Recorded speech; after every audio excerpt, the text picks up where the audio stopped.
Assalamualaikum warahmatullahi wabarakatuh. Salam sejahtera untuk kita semua. Puji syukur atas nikmat yang telah Allah limpahkan sehingga kita dapat berkumpul dalam keadaan sehat walafiat. Pada malam hari ini ada sebuah pepatah dari Mahatma Gandhi mengenai masa depan. Bunyinya seperti ini: masa depan bergantung pada apa yang kita lakukan hari ini. Jadi, jika kita di sini untuk belajar bersama, kita berada di tempat yang benar untuk melangkah lebih maju dalam menggapai masa depan. Baik, perkenalkan, nama saya Samsul Hidayat. Pada malam hari ini saya akan membawakan teori desain program pelatihan.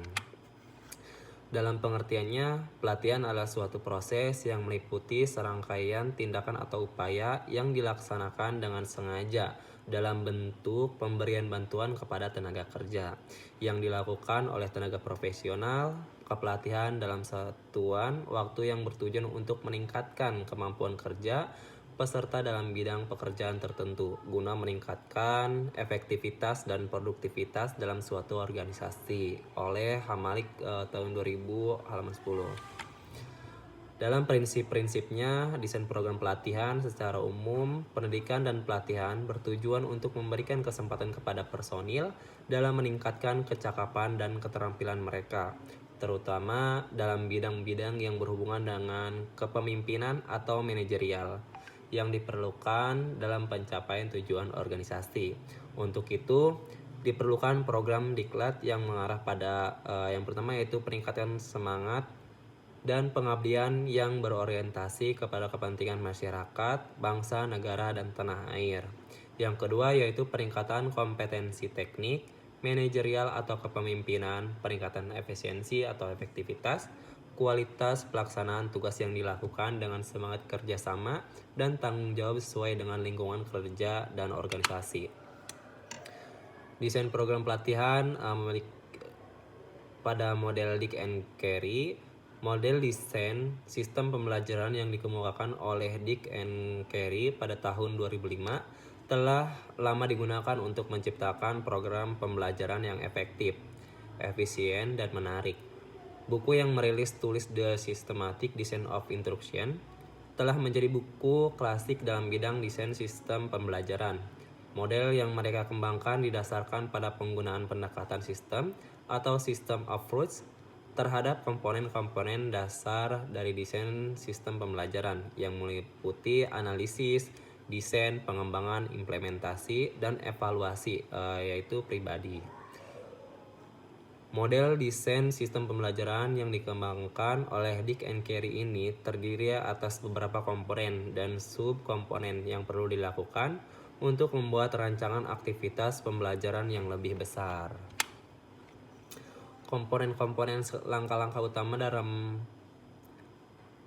dari model desain sistem pembelajaran yang dikemukakan oleh Dick and Carey terdiri atas yaitu mengidentifikasi tujuan pembelajarannya, melakukan analisis pembelajaran, menganalisis karakteristik siswa dan konteks pembelajaran, merumuskan tujuan pembelajaran khusus, mengembangkan alat atau instrumen penilaian, mengembangkan strategi pembelajaran, mengembangkan, memilih dan menggunakan bahan ajar, merancang, mengembangkan dan melaksanakan evaluasi formatif, melakukan revisi terhadap draft program pembelajaran, dan merancang dan mengembangkan evaluasi formatif. Dalam istilah pelatihan ditujukan bagi tenaga kerja dengan tujuan meningkatkan pengetahuan dan keterampilan teknis, sedangkan pengembangan bertujuan untuk meningkatkan kemampuan konseptual, kemampuan dalam pengambilan keputusan, tenaga kerja tingkat manajerial, dan memperluas hubungan antar manusia. Adapun manfaat pelatihan dan pengembangan bukan hanya bagi individu, tapi juga bagi perusahaan.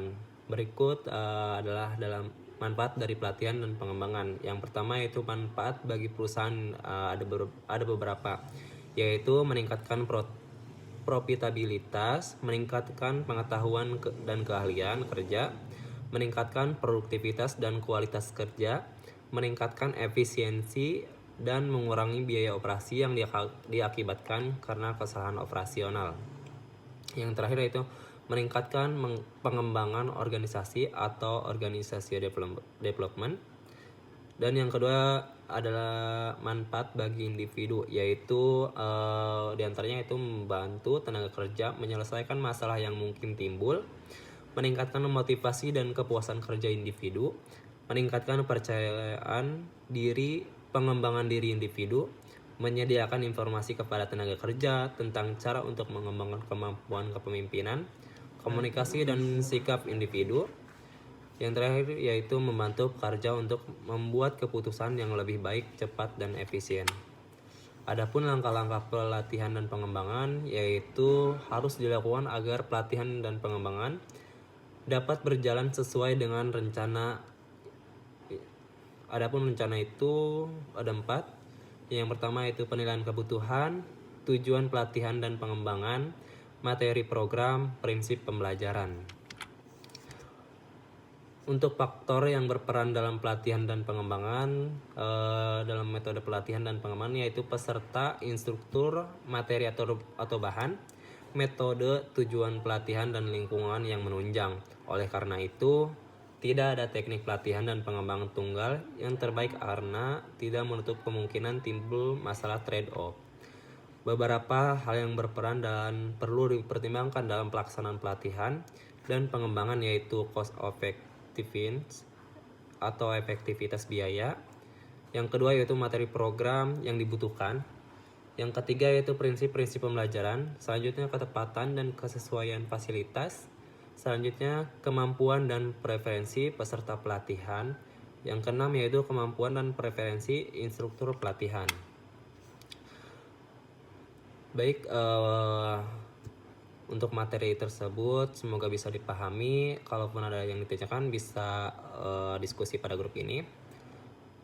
Untuk kesimpulannya yaitu konsep merancang sebuah program pelatihan dan pengembangan itu diperlukan perencanaan demi mencapai tujuan yang diinginkan, dilaksanakan sesuai prinsip-prinsip merancang pelatihan, yakni menetapkan pendekatan, menetapkan model yang diinginkan, dan menetapkan langkah-langkah dan unsur pelatihan dan pengembangan.